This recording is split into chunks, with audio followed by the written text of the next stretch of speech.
So when I started this save, I had a grand plan, a clear vision, a scheme that I wanted to follow in terms of how this save was going to go. I knew the age profile of my signings. I wanted them to be realistic. We talked about it in the first video. And then I went live and made this guy my first signing. Kazuyoshi Miura, welcome to Newcastle. He's 56 years old, but for some reason in my game, he's 22. So we signed. Why did I sign him? So yeah, that's how we started. Today, I'm going to update you on how the rest of the season went, because season 1 has been completed. It's had ups, it's had downs, it's had trials, it's had tribulations. I hope you enjoy the update. Let's get into it. Hello and welcome back to the Newcastle save, our beta save for FM24. If you're new here, my name is Clayts. I don't know why you'd be new here watching the second episode, but still, welcome. Hope you're well. If you enjoyed the first episode, I know it was a while ago. Thank you for everyone who was saying, when's episode 2? I get it. We're doing end of season saves just for the beta. There will be a proper Let's Play series coming when the full game releases. When we do something like a DOF series, or there will also be new movies on the way as well. Just for the beta though, we're live streaming it over on Twitch. Also coming soon to live stream on YouTube using multi-streaming. But that's why there's been a long gap between the episodes. Today though, let's start on the profile of our very first signing in the save, which is this man, Kazuyoshi Miura. Now, I had a bit of a meltdown in all of the excitement of the new game coming out and finding this guy, thinking, let's go and have a look at the 56-year-old player that's playing in the 3rd division of Portugal. We found that he was 22, and that made me think, well, we're going to have to sign him. When I say made me think, it made the chat think we need to go and sign him. So we did sign him. He cost £85. He played 4 times this year. And, well, actually 11 times off the... He made 4 starts. Well, 4 league appearances, I should say. He played 5 times off the bench in the Cup and 3 times off the bench in Europe. Did not score a goal. Got a 6.25. Absolutely a mistake. However, he actually might improve because he's only 22 and he does have potential. Anyway, we started in a weird way. And we actually, going back to the very beginning, we started in a pretty poor way. I'm going to try not to spoil how the entire season has gone here. So things might be blurred on the screen and... Tom, you're going to have to be on it with the edit. But let's go back to the start of the season and start our journey there. So let's begin with the transfers that we made to begin with. I've mentioned Miura, and actually, that was actually a lie. I'm sorry about that. I did make one signing before that. If you remember rightly, we were given a very modest budget of about £5 million. That's because Newcastle have spent their transfer window money before we started the save, and we started on the real world mode, meaning the actual signings that came in on those exact dates. If we have a look at them on here, Harvey Barnes came in July. Also, Livramento came in August. Lewis Hall came in August as well. Those were taking up our budget with the Lewis Hall loan, which was going to be made permanent, but the 32 million on Livramento, 38 million on Harvey Barnes. We didn't have much money, enough money to spend. And of course, we just spent £55 million on Sandro Tonali before that. So £5 million was the budget. We talked about who we wanted to sign in episode 1. Valentin Barco was that man. And if I show you him here, he was really, really good. He's definitely a signing you need to go and make. I feel like everyone signed him anyway, right? But if you haven't signed Valentin Barco, go and sign him. Excellent young defender. I played him in loads of games this year, 28 games, even though he was 18 turning 19. He's already got himself up to 64k a week. Loads of potential to improve as well. Lots of cons that are a little bit of a worry, so maybe we need to watch that. And I do wonder if we need, with the money we can now spend, spoiler, but we've got money to spend later on, maybe we need a little bit of competition for him, but we'll talk about that later. He was the first through the door. Then we signed Miura, and then we realised that was all of our money gone. It was before the season started. Lewis Hall was the first signing that came in, and we had a bit of a nightmare with him as well. He was, obviously, because it was real world, he was set to join us, and he joins initially on a loan from Chelsea, as is the case in real life. Because of this, though, he's able to play for Newcastle this year because he didn't play for Chelsea beforehand. In our game, they decided to bloody go and play him in one game in the Premier League, meaning he's been ineligible for us all year. We've not been able to play him in any games this season. And I mean, he looks pretty good and he's really good in real life, I will say. And he's a good option because he can play in midfield and at left back. But I don't know how many games he would have been, but could he have been the competition for Barco? Probably. He's only 19 as well, but we weren't able to play him in any games because he was ineligible, which is really annoying. But he does join permanently for the second season, so we will at least have that option when he joins next month. We're in May, by the way, here. Obviously today, by the way, just because in case you are wondering how the video is going to go, it's going to be me updating you on how the season has gone. We'll look at some of the games.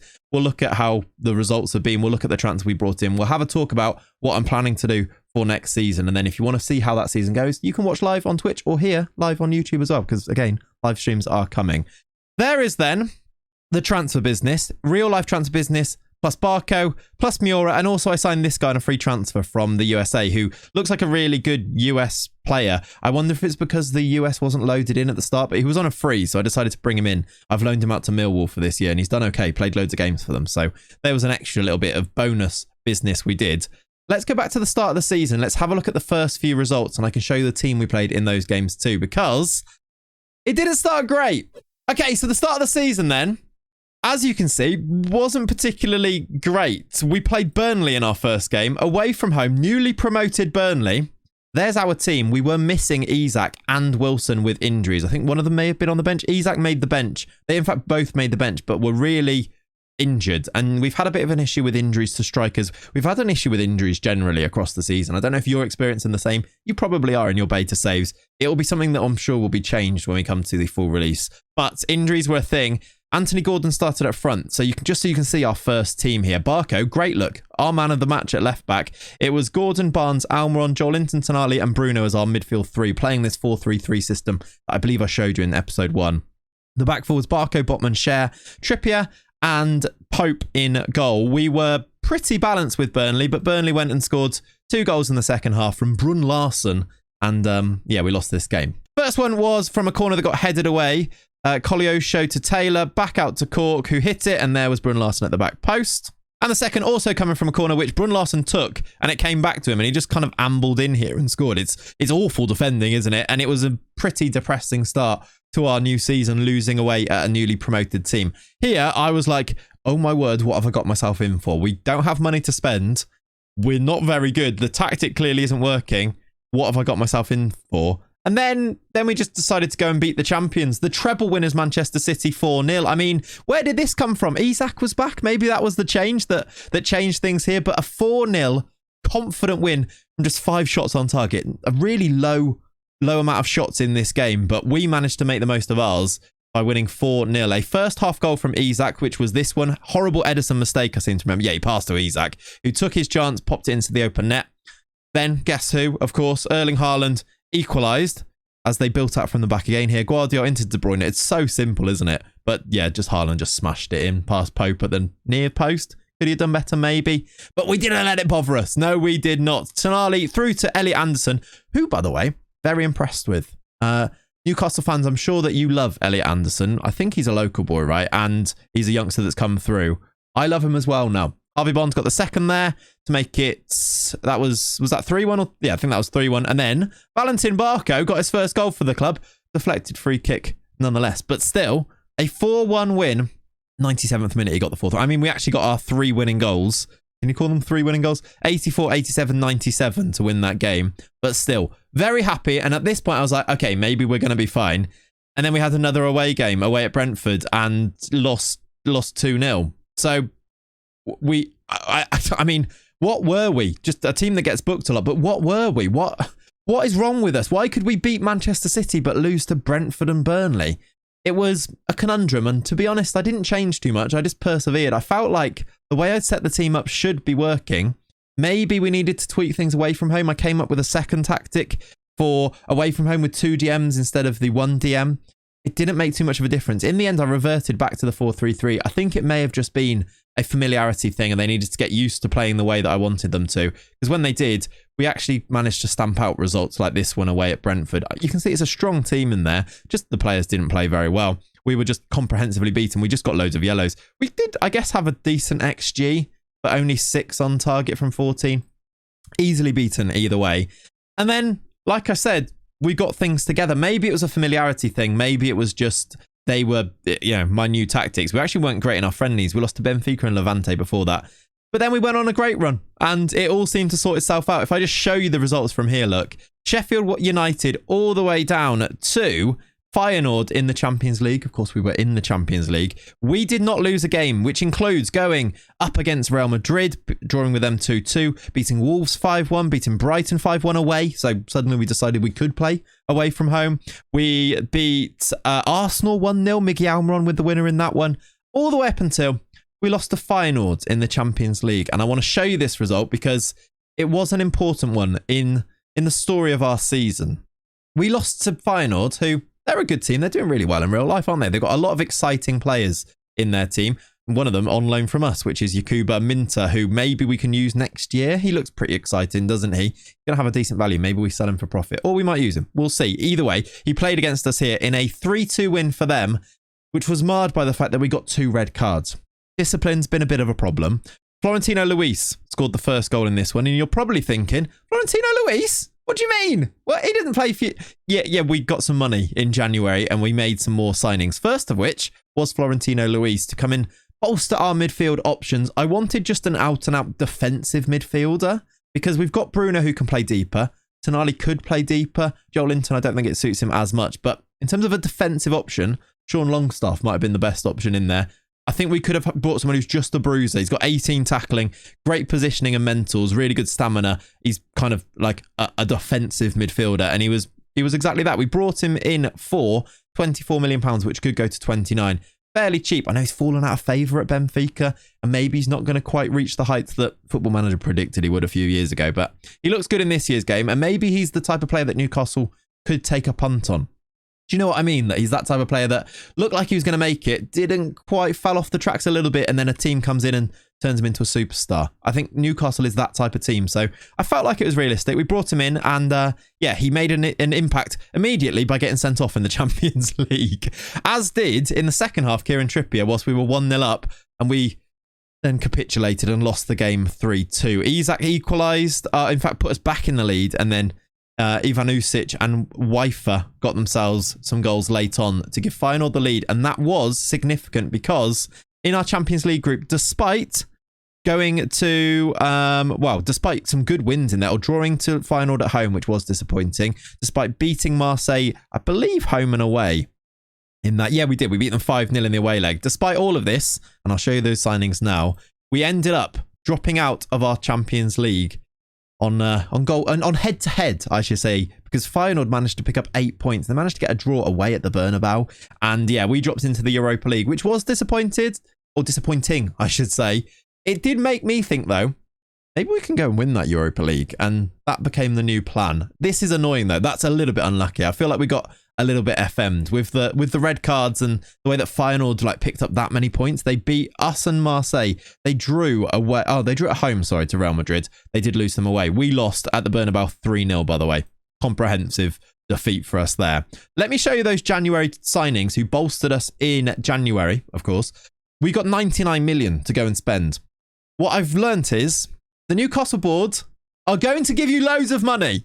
We are going to have loads of fun with this save after all, because we've been given a huge budget for season number 2. And in January, I think at the end of December, they gave us 99 million to go and spend. And so spend it we did. We brought in January, a whole host of improving players. Luis to start. In fact, Luis came in right at the end of the window. Apologies. He didn't come in January. That's why he's playing in that game. We brought him in right at the end of the window when we sold some players, and I'll show you who we sold to be able to bring him in. My apologies. We also loaned Tanguy Nyanzu in that one. Anyway, the same story applies. In January, we brought in a load of players with the 99 million we got given to spend. Lots of this in future installments, and of course, it's the way that football works. We're going to use them in this save as well. Kangin Lee came in from PSG. He looks like a really good young option, 23, fits the age profile.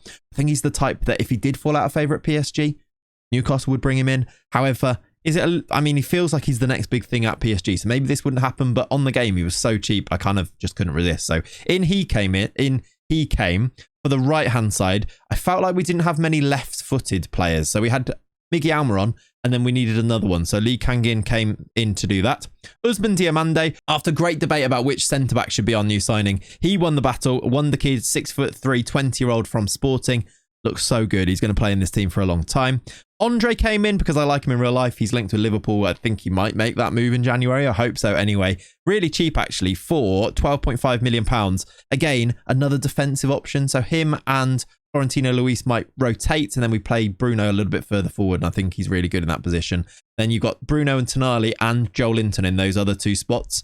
I think it gives us a really good midfield. And then I want to pay extra attention to Ivan Toney. So we'll come back to him because he's been a revelation. Then I spent some money on a new goalkeeper, Georgi Mamadashvili, my number one choice for a goalkeeper. I really like him. 6'6" Georgian goalkeeper, and the successor for Nick Pope, if you like, who is getting on in years. And also, I'm not sure. I feel like we can upgrade on him anyway. Mamadashvili was my choice in this regard. And then finally, Gonçalo Inacio.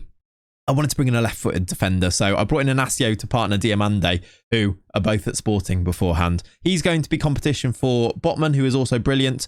I think Botman's probably slightly ahead of him still at this point, but for the future, 22 years old, Inacio, what an option he is. And then finally, let's talk about him. Ivan Toney, his ban ended on the 16th of January, so we signed him thinking we could move Isak wide and play him on the left-hand side if we wanted to. Isak was getting injured a lot, and I sold Callum Wilson, because Callum Wilson is, 31, and we got a really good bid from West Ham, so we went for 30+ million, which I couldn't really say no to. I thought, we'll take a punt on Ivan Toney. He doesn't quite fit the age profile, but he's a really good player. I think he'd be a great signing for Newcastle in real life, and I thought, what's the worst that can happen? He's going to be fairly cheap, £52 million, but a lot of that in future installments. And then he scored 14 and 14 in the Premier League. He scored 28 and 21 starts in all competitions. Honestly, what a player. What a man Ivan Toney is. What a signing he's turned out to be. And he took our season to new heights. Look at the star ratings from our coaches there. He really, really made a difference in January. I played Isak wide a lot and then rotated them. I also then, let's show you those players that I did sell just by going by price here. I sold Callum Wilson to West Ham for 30 million. Jacob Murphy managed to get an auction going, get 16.5 million for Forest. Matt Target, I sold to Ajax. I think that was at the start of the season in the first window. Fabian Schär went in January for 6.5 once we brought in Diamande and Inacio. I felt like at his age, at 32, we could let Schär go, despite how good he's been in real life, because he has been good in real life. Jamal Lascelles went for £1 million, and that was pretty much it in terms of actual proper sales. Oh, Karius went for 1.5 as well, because he's rubbish, and that man brings back painful memories mainly. Then, though, let's have a look at how the season went after January, because, I mean, December was good too, to show you. Massive wins against Marseille. We beat Brighton 7-0. I think later on, I mean, into January, this was maybe a highlight for me. We beat Charlton in the FA Cup 10-1. Outrageous. And we continued our journey all the way through, just winning game after game. We were finding ourselves close to the top of the Premier League. And now I will spoil it now. Our season finished with us finishing third. 38 games played, of course, 24 wins, 80 points. We were 1 point off finishing second. What a great season. Kind of from nowhere. We lost our first game against Burnley. That's where this began. And Burnley ended up finishing on 40 points in 16th. We almost finished second. We did, though, finish in the Champions League. It was close, actually. I mean, the top four all in, well, Manchester City won it by a lot of points. And then it was United, us and Liverpool all on the 80-point mark or there or thereabouts. And just below was Arsenal with 74. Then it was Villa, then Spurs. Interestingly, maybe akin to real life. Chelsea down in 13th here. Manchester United doing a lot better than real life. But Chelsea struggling is a strange one. Also, Palace went down.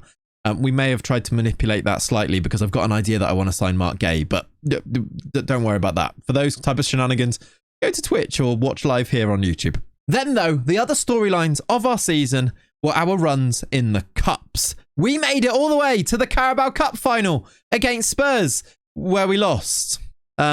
Disappointing.